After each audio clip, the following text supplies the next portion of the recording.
Birthdays, they just keep coming. Well, I am another year older in a few days and hopefully a little wiser as well. So, what do I want for my birthday?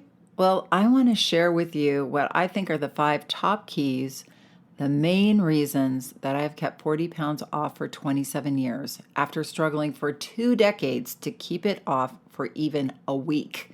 So, please make a birthday wish and join me. Did you know that our struggle with weight doesn't start with the food on your plate or get fixed in the gym? 80% of our weight struggle is mental. That's right. The key to unlocking long-term weight release and management begins in your mind. Hi there, I'm Rita Black. I'm a clinical hypnotherapist, weight loss expert, best-selling author, and the creator of the Shift Weight Mastery process. And not only have I helped thousands of people over the past 20 years achieve long-term weight mastery, I am also a former weight struggler, carb addict, and binge eater. And after 2 decades of failed diets and fad weight loss programs, I lost 40 pounds with the help of hypnosis. Not only did I release all that weight, I have kept it off for 25 years. Enter the Thin Thinking podcast, where you too will learn how to remove the mental roadblocks that keep you struggling. I'll give you the thin thinking tools, skills, and insights to help you develop the mindset you need, not only to achieve your ideal weight, but to stay there long term and live your best life. Hello, my friends. Please come in. Welcome. I hope you are wonderful. This is the first episode of the month of September, which is going to be a crazy, crazy month for me, but I must love the insanity, as I seem to always be saying how crazy life is. Yes, and September is my birthday month, and it's coming up this week. My birthday is September 10th. So those of you listening to the podcast afterwards, so whatever, September 10th. Virgo for sure. And then this following weekend, just the craziness of this month, I am going to my 40th high school reunion in Seattle. And I actually have some stuff to talk about with you guys, but I think I'm going to hold off for next week. And then I'm coming back and I am teaching my new free masterclass. And the masterclass is called How to Break Through the Weight Struggle Cycle So You Can Lose Weight Consistently and Permanently.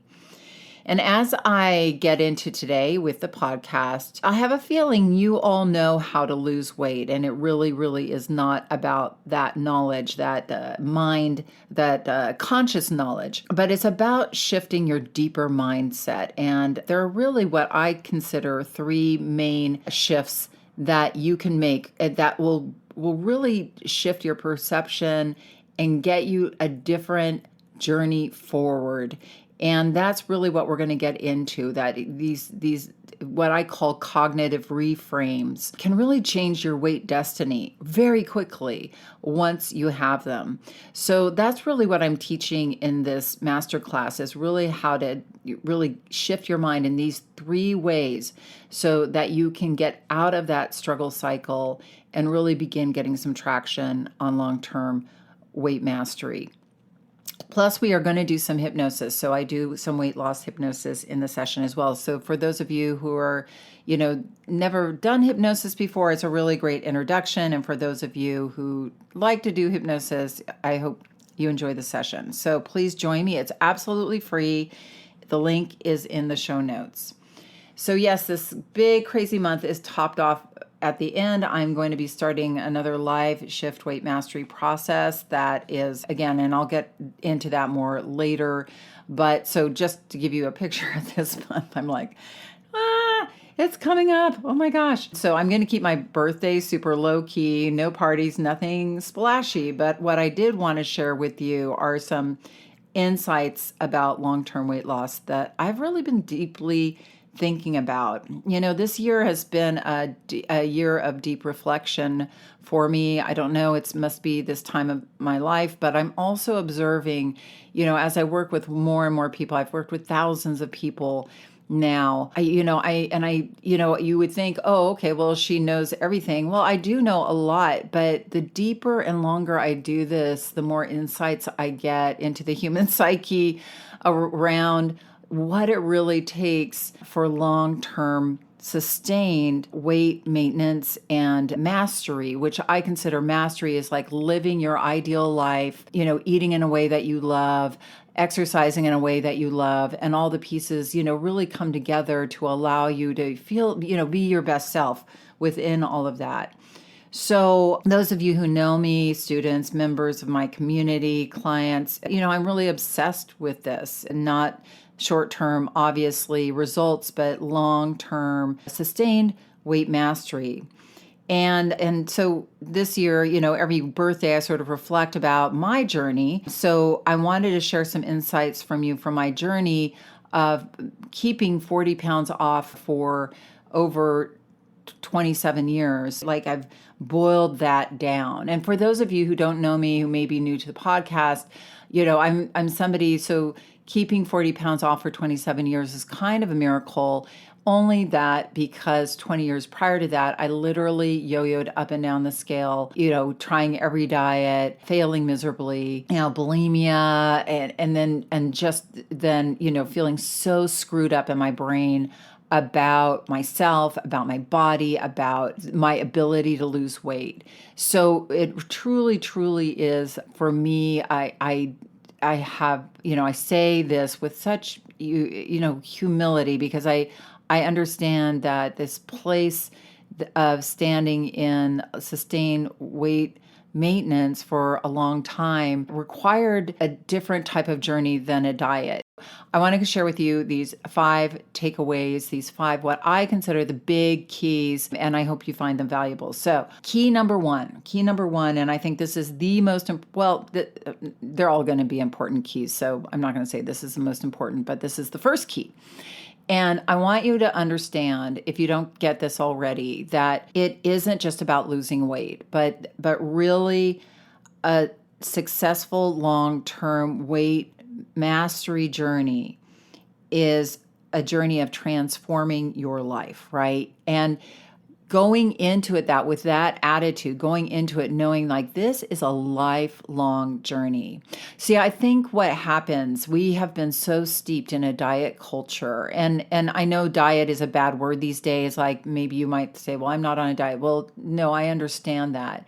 But I just mean a culture where we are focused on very short-term results, a culture where it is about like getting the weight off as quickly as possible, looking good, and it's not really about a relationship that you're creating with yourself, because when we struggle with our weight, we have inner communication challenge, that there is a breakdown in our inner communication. And often the weight struggle cycle is really based on the fact that we go on diets or some sort of regime or some sort of, food plan or way of eating. And then, I just had a client in my office 2 days ago who was telling me, like, my boyfriend and I have been on this plan, the clean eating plan, and I don't know what plan, like, it's something that you pay a bunch of money every month and you get some food and drinks and all that stuff. And we haven't lost any weight. And so, I mean, that aside, I'm just saying that, like, we go on plans, we go on diets, regimes, all that stuff. But this idea, like, okay, I'm going to do this thing. I'm going on this external structure and I'm going to be good on it. I'm going to be perfect. And then, we eat something off track, or, we get bored, and then we're off again. So nothing has changed internally, right? So really, the diet industry, or the weight loss industry, I'll say instead of diet industry, has really trained our brains. Like, we're in the habit of, let me find this diet or plan, let me do good on it. And that is the answer. And I understand that, because we want to organize the chaos that we feel when we are overeating, right? Like, it's a very chaotic feeling. It's a very stressful feeling to feel, and then to feel like you're gaining weight. It's a horrible feeling. So we are very vulnerable to short-term, I got to get, do something fast. But really, I'm going to be honest with you, one, that it's not just like, oh, lose the weight and then live happily for the rest of your life. Because interestingly enough, the way I work with people is effective. So people get to their ideal weight. But then is a next part of the journey. It's not like just over and drive off into the sunset. It is like, oh, wow, I'm at maintenance and this is a vulnerable time, right? Like there's many, many pieces to a long-term permanent weight mastery journey. I know for me, my journey, I released the weight and it took me about 9 months and, I used hypnosis and I, changed my inner speak and I changed the way I ate and it was an evolutionary process. It wasn't like just overnight, but I really changed my thinking from the inside out. However, then when I reached maintenance, I had to figure that out for myself. And there were many, many times along the way of my journey, I was like, am I going to be able to do this? I would, when I was releasing weight, I would hit plateaus. There were times during even my weight maintenance, many times, like I really look at my journey as many, many chapters along the way. I had to continue to cultivate my maintenance and my journey. I think that it's an illusion, and I'm sorry that I'm really bumming you out with this idea, but it's an illusion to think that you're going to lose the weight and then you're going to go back to your life, or it's going to be life as it was. That's what I mean. It's like it's what I call a hero's journey, right? And the hero's journey, according to Joseph Campbell, this anthropologist who studied many cultures, and there's like this one underlying storyline or like a story structure, which is called the hero's journey. It's the journey of transformation. And really, ultimately, the hero is called into action and a little ways, and usually the hero is reluctant, and then the hero decides to go on this journey, but the hero gets thrown obstacles all along the way. But the obstacles build his character or her character. The obstacles build her sense of resilience and herself, that she doesn't give up when the first obstacle happens. And I think that's what we've been trained in this diet culture is, I did bad, let me start over and somehow I'm going to get perfect again. Well, the same is true too as we're sustaining our long-term weight mastery journey. There are many people, like I had, I released my weight before I had children. So I had pregnancy. So I did gain weight during my pregnancies.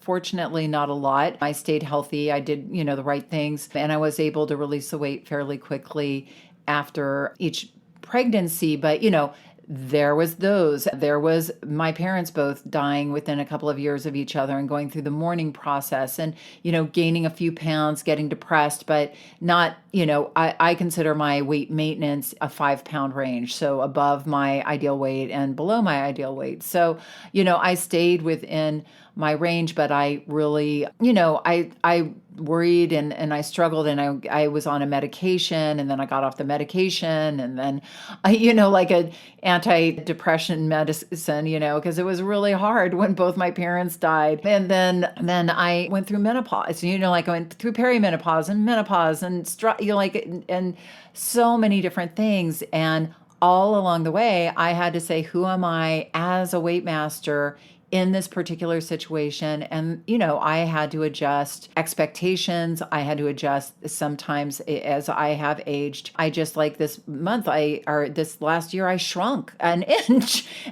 And so I actually adjusted my weight down a few pounds because I was like, well, I'm a shorter person, and that mattered to me. Because I'm really focused now on longevity. I'm 58 years old and I really do have a vision of dancing with my son at his 60th birthday, and my son is 17. I want to live a long time. And so making those changes for me are not just about looking good or being able to fit into, my jeans. It's really, really about being in my life in the way that I love. I'm going to get into that a little more, but I just wanted you to understand that the journey of transformation is so worth it, right? And so I think we think, oh my God, I have to work at this my whole life. I'm going to get that because that's another key. But I just want you to understand that there are many, many chapters on the journey of weight mastery. And I think going into it, knowing that, then you aren't disappointed, but you are invigorated. You are like, oh, okay, I'm getting to this place. There's a plateau. I'm going to learn something from this plateau. And it doesn't mean I'm a failure. I think that's another thing is when we get to these different places in our journey. I mean, I see this many times. There's the honeymoon phase when you're releasing weight and it feels good and you're on top of the world. And then all of a sudden, the honeymoon ends. And, at the honeymoon ends in any sort of phase in our life, whether it's like when we meet the love of our lives or things become different over time. The initial high fades. And that's really when the true work with yourself begins and it gets exciting. But I think a lot of people get there and they're like, this isn't fun anymore. This is boring, or I'm doing it wrong. And we make ourselves bad and wrong because we're used to doing that. We don't respect ourselves. We don't believe in ourselves. And we, just give up or get bored or, get off track. So really look at this journey as a lifelong journey of transformation. And I think that when you hold it in that place and you hold yourself in that place, like I'm a hero, overcoming obstacles, and ultimately the hero slays the dragon, comes home and is transformed. The you today releasing weight, I knew for me, the me today releasing 40 pounds was going to be a different person at the end of the journey. Not necessarily better or worse, but transformed. And it, for me, it was like life is better because I am no longer struggling with myself in this area of my life, thinking about food all the time, thinking about my weight all the time. I'm free of that. And that freedom for me is way, way more important than being my ideal weight. Just, FYI. And I'm sure ultimately for you, it will be as well. So I just wanted to kind of put that little marker out there for you because that is really ultimately where the juice is. You know what I mean? Like the juicy juice isn't just, we all know about getting on the scale, being down, but there's other stuff going on too. Okay, now I'm going to move on because that took a long time. Okay, this one will be shorter, but this one will be a little more weighty. So own your journey 100%. This is such a powerful key. I have a saying, be the cause, not because, right? And I see this all the time that we become victims of other people and other places in our weight journey and we give up, right?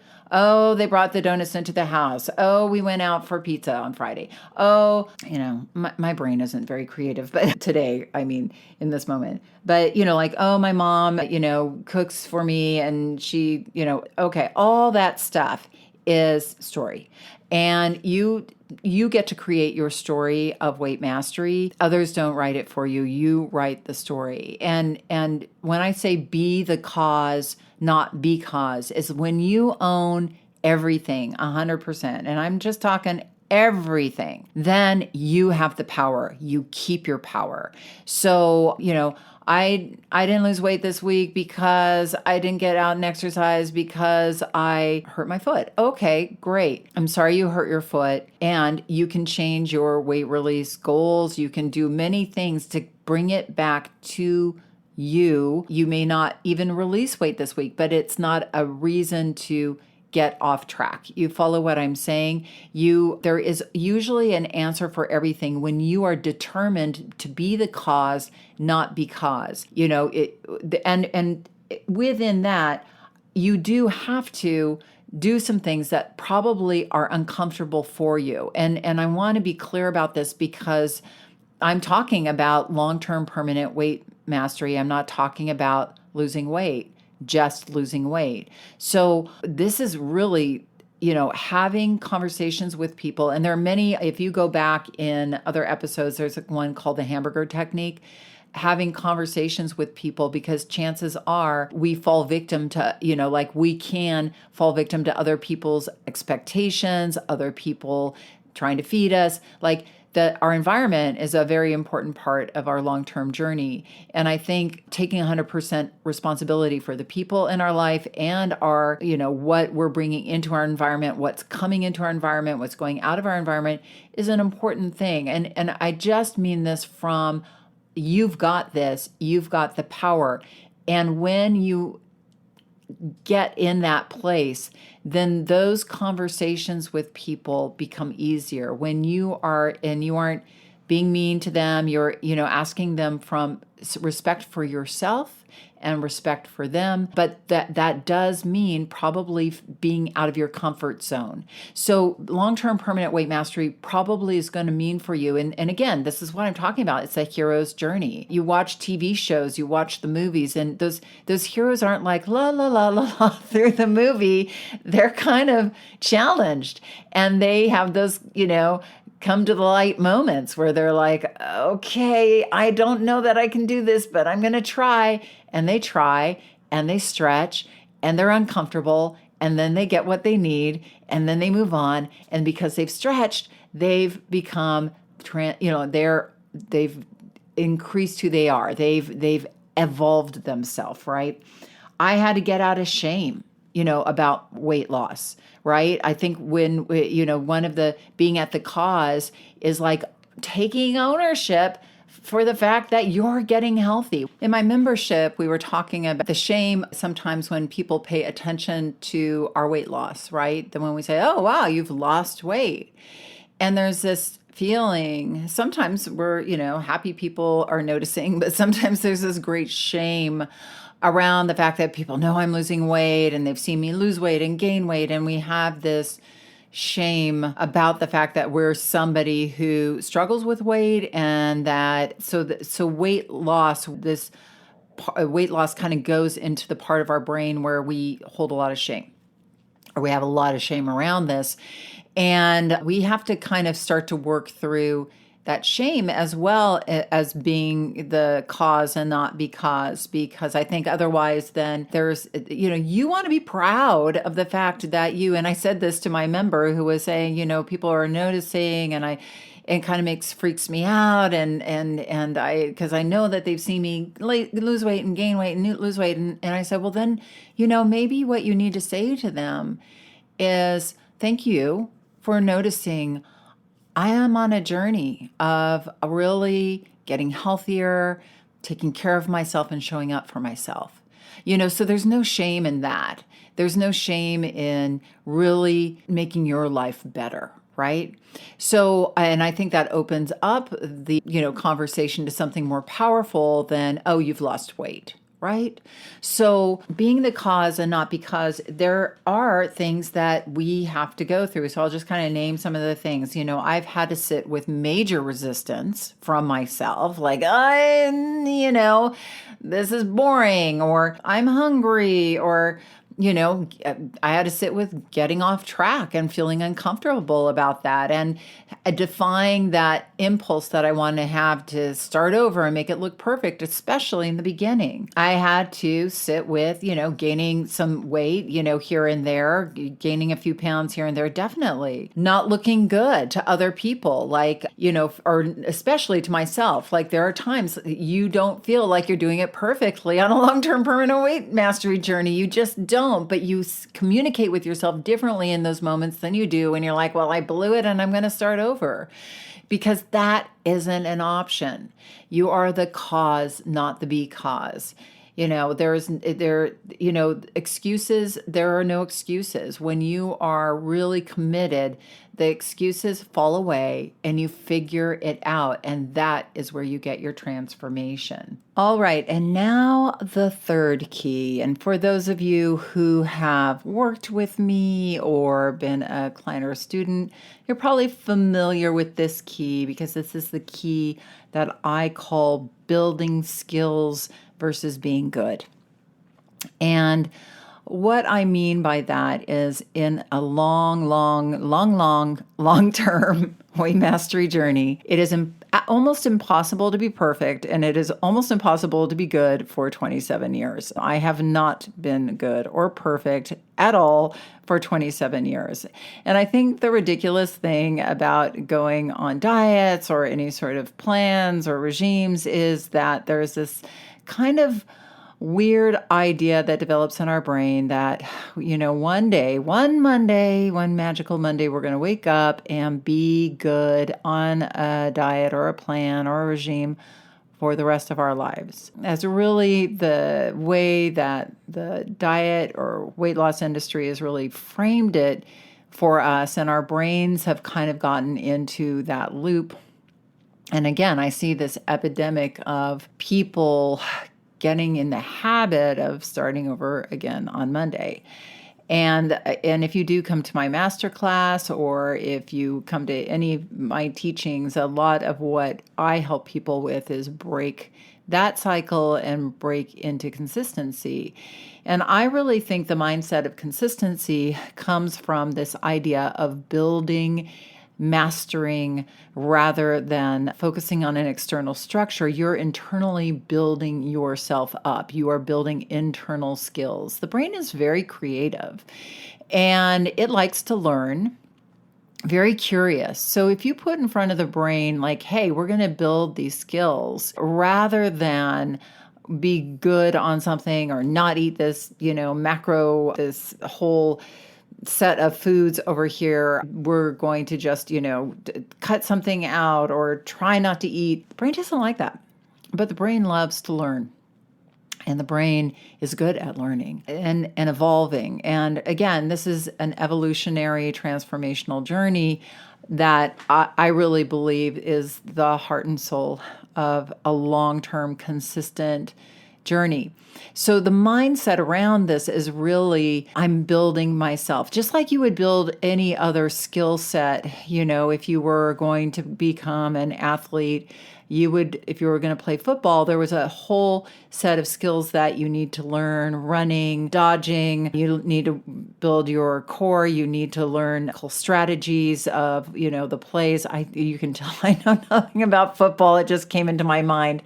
But with cooking, there's baking, there's sautéing, there's cutting, there's, prepping vegetables, there's spices and flavor profiles. I know cooking a little more. So there's all these different aspects to cooking that when you cultivate cooking and you build the skill of cooking, I've been cooking for, I'm 58. So, 48 years. I started really cooking when I was 10. And I still consider myself an apprentice, and I still consider myself an apprentice of the skills of weight mastery. Now, there are many, many, many skills to developing yourself as somebody who is long-term sustaining weight releaser and then maintainer. And there are different skills to maintaining than there are to releasing.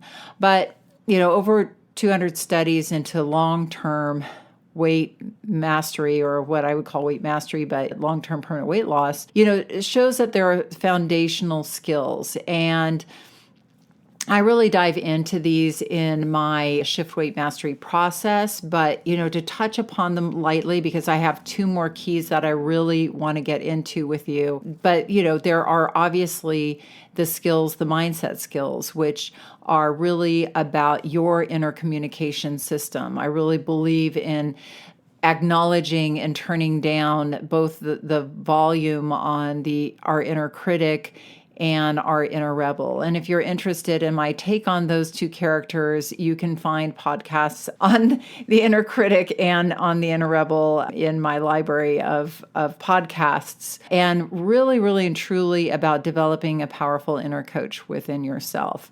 And this coach is going to help you build strategies, help you plan, create a vision, and develop yourself. In my long-term weight mastery journey, this was the foundational relationship, the relationship with myself. I'd worked with personal trainers, I'd worked with a lot of people outside of me, but when I got turned on to my own ability to work out problems, to figure things out, then I had ownership over that. Now, of course, I had mentors and people who helped me along the way, of course, and that's very important, but the key relationship was that relationship with myself. Then, of course, there's the weight management skills, which are skills that you probably already know a lot about, but you probably don't see them as skills. You probably see them as being good on a diet. And then there's the environmental skills, and those are a little more subtle. That's much more about really really getting people to support you, because your environment is so key to your long-term weight management. And something I see a lot with people who maybe are successful for a couple of years and then something happens and they gain the weight back, is that typically 9 times out of 10, one of the things that happens in that scenario is their environment changes. Like maybe they move, or maybe they go through a divorce, or something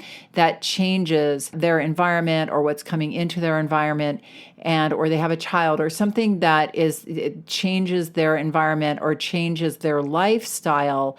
And they got so dialed into this lifestyle that allowed them to sustain their weight loss. But then they didn't, then they got off, and then they started to get back into that cycle of like, oh, I've got to be good and I've got to pull it together, and then they can't get back. Rather than looking at this as, what were the skills that were helping me sustain my weight or release weight? If you look back at the times that you were very successful at weight loss, and not look at it as this time when I was being good, that doesn't help you.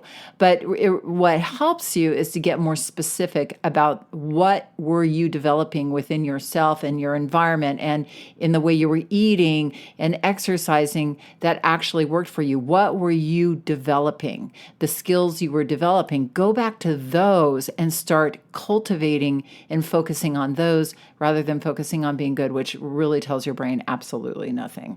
Hope that makes sense. I laugh because people like teachers and doctors and lawyers and even hypnotherapists, we need to go back and, take more classes every year in order to continue to be certified. And I feel like they should have the same for weight management, because I am always learning and I am always developing myself. Like I said, I've gone through many different periods of my life where I've had to really lean in on different skills more hard than at other times. So really to understand that there is a big, broad skill set that you are developing, and that there's core skills, and that there's, like external, like extracurricular skills, then you can never get bored. Then you can never say, well, I've done all I can do, or, I'm doing everything I can do. No, that's not true. There's always more to cultivate. And the more you do, the more you engage yourself, the more you stay in the game, the more interesting it becomes. Just like any other thing you value in your life, like marriage, parenting, your job. The more you develop yourself and the more you get curious and push yourself, the more you're in the game of whatever it is that you're mastering in life. So when you focus on building and continuing to build the skills of weight mastery, it never gets boring. It can get frustrating at times for sure, but learning anything is frustrating. You should see me in tech. It's not a happy yoking, but I am bound and determined. And I really look at the journey I've gone through with tech, building those skills. And I will happily say I'm now tech literate. I know all the softwares I need to use to run my business. Have I mastered them? Hell no. But, that was a journey. Okay, so I digress. Let's move on to key 4. So keep your power over food, respect its power, and keep yours with it. Okay, what the heck do I mean? So there is something that I could go way deep into, and I may one day. In the Shift Weight Mastery process, I offer a bonus. We do a workshop called Carb Savvy. And what I get into in that, it's a 3-hour workshop. So I'm not going to get into it here, but I'm going to give you like the super mini version of it. Is this long-term permanent weight mastery, I believe, is not about cutting out carbs, but it is about understanding and empowering yourself with your personal relationship with carbs. And what I mean by that, by diving a little deeper, is that over the 20 years that I've worked with people, and with, all the studies I've seen, and currently what they're now with these continuous glucose monitors, where you can wear one of these devices and really see what foods spike your blood sugar. I have seen that the more white foods, carbs that people eat, so I'm getting ahead of myself here. So when we struggle with our weight, typically we run in a spectrum of carb sensitivity or vulnerability, I would say. We have a genetic propensity of some sort, and it runs in a spectrum. Some people, very few people, about 20% of the population, they can eat, whatever, like they can eat a croissant for breakfast or cereal for breakfast, and it really doesn't impact them, make them think more about food or get hungrier. But for a lot of us, eating carbs, especially refined carbs on an empty stomach, or eating certain trigger foods, and that are triggers really for us and personally us. What they are learning in studies is that every body responds differently to different foods. Now, what makes this kind of, make you want to pull the hair out of your head is that you can't read some book and go, okay, I'm going to do that, and it's going to be exactly the same as your neighbor. It's kind of really a journey of tuning in and learning what foods give you power and what foods take power away from you. And you probably know what I'm talking about. Since you've probably, if you're listening to me, struggled with foods long enough, you probably know when I say trigger foods, you know those foods that you eat a little bit of and then you eat the whole bag or the whole carton. Those foods you really don't have power over. And what I have discovered, because I, work with smokers, and with smokers, it's once the neural pathways in the brain are trained and primed with nicotine, that person is going to smoke a certain amount per day, no matter what. When they become a non-smoker, the nicotine priming goes away. That part of the brain goes dormant. Now, if they smoke again, that part of the brain goes dormant, and then they can be a non-smoker, and they are not thinking about smoking. They can live a normal life. Of course, they'll occasionally think about smoking, especially in the first few years, but they are not run by it. They are not owned by that part of the brain. I call it the cigarette monster or the nicotine monster. With sugar and carbs, it's a little more subtle, and that's what makes it kind of crazy. But we really basically we wire ourselves and for a certain amount or certain types of carbs and certain amounts of carbs. And when this wiring is engaged, it's almost as if there's another entity, like that's why I call it cigarette monster. I call it the carb zombie within us that really is running us. It's running us, meaning we're thinking about food all the time. We're constantly hungry, even finishing a meal and feeling like you're still hungry, you still want something. It's because that dopamine center in the brain is super engaged around food. So there is a way to put that carb zombie into dormancy, right? Which, for me is one, staying away from my trigger foods and really unpriming those neural pathways in the brain. I eat a really fairly healthy diet. I don't not eat carbohydrates. I do. And I eat some white foods, but what there is, and this is why it's so important for you to start to get mindful about what you eat when you eat it, is because when your carb zombie is engaged, it's going to be very hard for you to manage your weight. So for a lot of people, that means really eating, I call it 85%, 15%, like 85% really fairly healthy diet, lean proteins, even vegetarian proteins, lean proteins, meat proteins, if you're a meat eater, fruits, vegetables, what you would imagine, clean eating, wholesome eating, whatever you want to call it, eating healthy foods that stabilize and nourish your body. And then there's what I would consider a buffer zone. So it's not like smoking where it's black and white, but it's more gray. And this is what makes it hard, really, but the good news is that within that gray zone, that 15%, you can really eat. I can drink wine, I can eat dessert, I can have things as long as they're not my trigger foods, because and this is a 3-hour conversation. I don't mean to take this lightly, but trigger foods are trigger foods are trigger foods. And I don't know if you've ever noticed, but maybe you lost a bunch of weight and then you were like, okay, well now I can eat that trigger food because I'm, what would be the word? Healed or saved, or, I'm now my ideal weight, so I can eat whatever I want. unfortunately, we start then eating those more refined foods, and guess what? Our carb zombie comes back, and then all of a sudden we're like, what the hell? I'm gaining weight again. Why am I thinking about food all the time again? And it's because that part of the brain's gotten engaged again.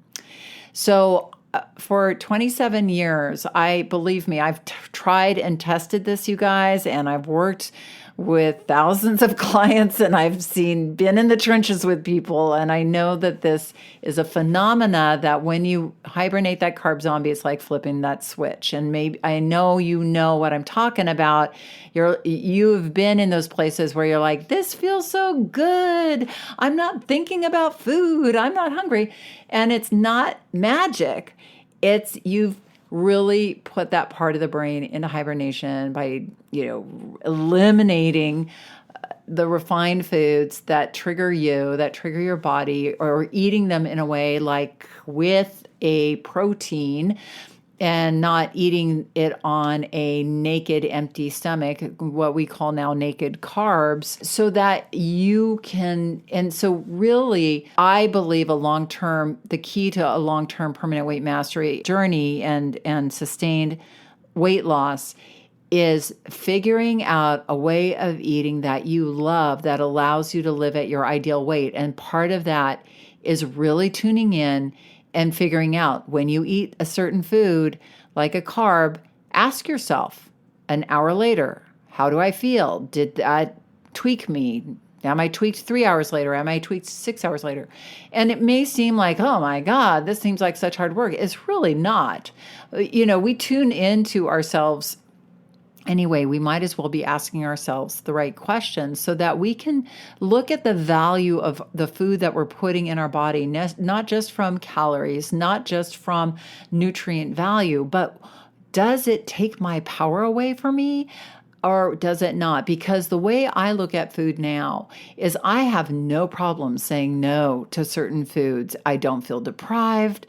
I don't feel that, everybody's lucky and I'm not. I'm this poor weight struggler who's having to, I'm like, I'm not going to eat that food, because if I eat that food, I'm going to want some more, and it's going to hijack my brain. And tomorrow I'm going to wake up and I'm going to want to eat more carbohydrates, and then I'm going to be shoving a bag of something down my gullet and feeling horrible and feeling uneven. And it's not even about weight at that point. It's just about being hijacked, and you know what I'm talking about.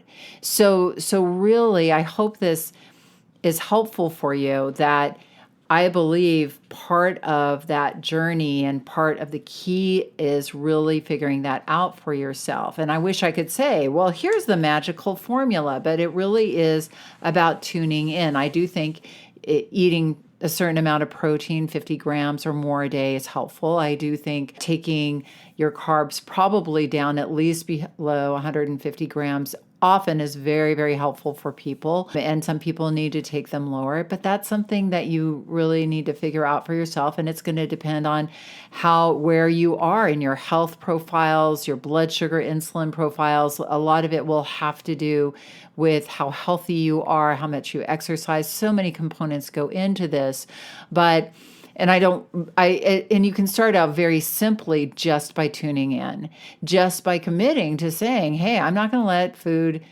have power over me anymore. So I hope that you find this helpful. Like I said, there's a much bigger conversation to be had, but I wanted to open that door for you. So I hope you found that was helpful. So the last and final key, drum roll, please. The key number 5 is I understand my weight journey doesn't take away from my life, it gives me life. So I'm going to repeat that one. So I understand my weight journey doesn't take away from my life, it gives me all right. So as I have been getting into, and I left this one for last so that this could be kind of a no-brainer, but I do think that as we have been discussing, the journey we are on is a hero's journey.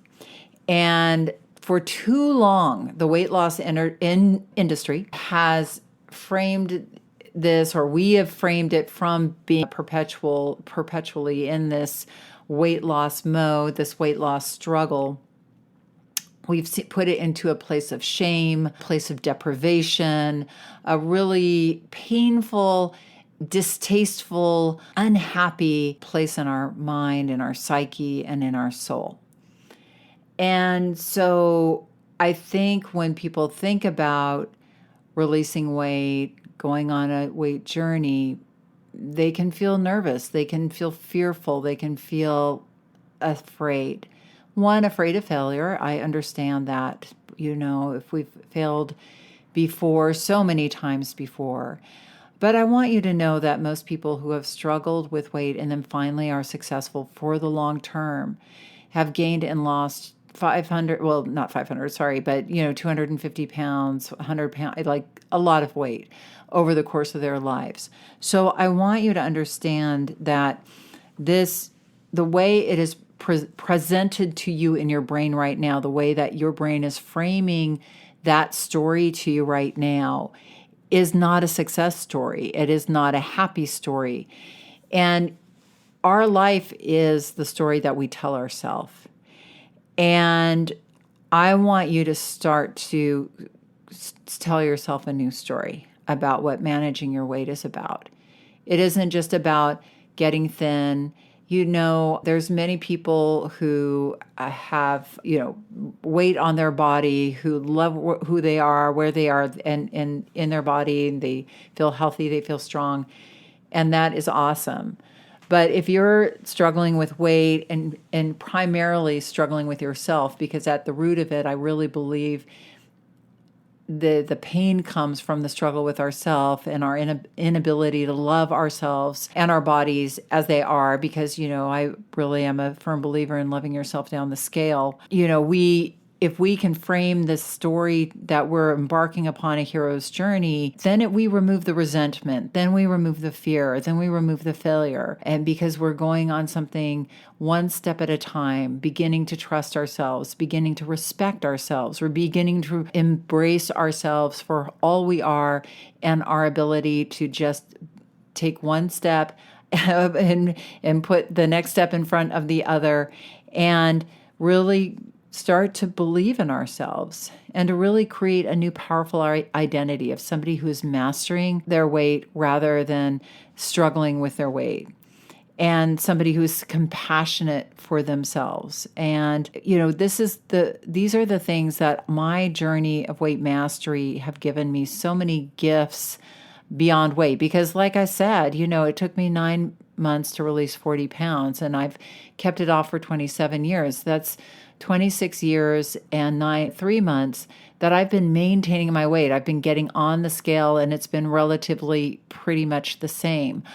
I don't know about you, but when you're in a weight release journey, getting on the scale and having it be down, for most people, is the part we become addicted to.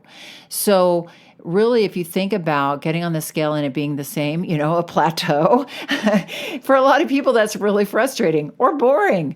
So there's so many other components to this journey of maintaining and developing yourself, really developing that inner communication and relationship with yourself. And in doing so, you become fearless. Because you are stretching yourself so much, because you are being bold and asking for help and doing things that maybe make you feel a little uncomfortable, and doing those things, those uncomfortable things, become comfortable. In loving yourself unconditionally, and I know that sounds, corny and California woo-woo, but really what I mean is that the reason why we're so afraid to take risk in our life isn't the risk, it's the fear that we are going to beat ourselves up after and tell ourselves we're a failure and we're a fool and we should have never tried in the first place. So when you know that the voice on the other side of any risk you take is going to be a compassionate, powerful, loving, coach-like voice that says, hey, you tried and wow, you look at all you did. You're amazing. Look at that. You become fearless and you can go out into the world and be your best self, fully expressed. And that just isn't about weight, my friends. That is about you living your best life. And so for me, I hope that these 5 keys have unlocked within you belief, excitement that you can do this. Believe me, if you guys saw me taking food out of the trash can and shoving it down my face, if you saw me stealing food, I'm ashamed to say it, but yes, I've stolen food to eat it, binging, oh my gosh, all of that stuff. If you knew, me, oh my gosh, I'm going to cry. Those nights, I just really didn't think I could do it, that it was always going to be like that. I just want you to know that you absolutely can have weight mastery. You can do this and be this. You just got to take that first step. And I hope these 5 keys have been helpful. And I want to thank you so much for being here. And thank you for being with me on this journey and thinking and thank you. It means so much to me, all that your support and kind words and ideas. And even if you haven't sent anything into me or said anything to me, if you're a perfect stranger to me, I value our audience and I value our community, because alone we diet and together we shift. So please join me for my free masterclass, How to Break Through the Weight Struggle Cycle so that you can lose weight consistently and permanently. We're going to dive deep into the 3 main mind shifts that you can make to start your journey to weight mastery. And we're also going to do some weight loss hypnosis. So please sign up, and remember that I thank you so much, first of all, for being here with me on my 58th birthday, and have an amazing rest of your week. And remember that the key, and probably the only key to unlocking the door of the weight struggle, is inside you. So keep listening and find it. Have an amazing week. Alone we diet, together we shift. Thank you. Do you want to dive deeper into the mindset of long-term weight release? Head on over to www.shiftweightmastery.com. That's www.shiftweightmastery.com, where you'll find numerous tools and resources to help you unlock your mind for permanent weight release, tips, strategies, and more. And be sure to check the show notes to learn more about my book, From Fat to Thin Thinking: Unlock Your Mind for Permanent Weight Loss.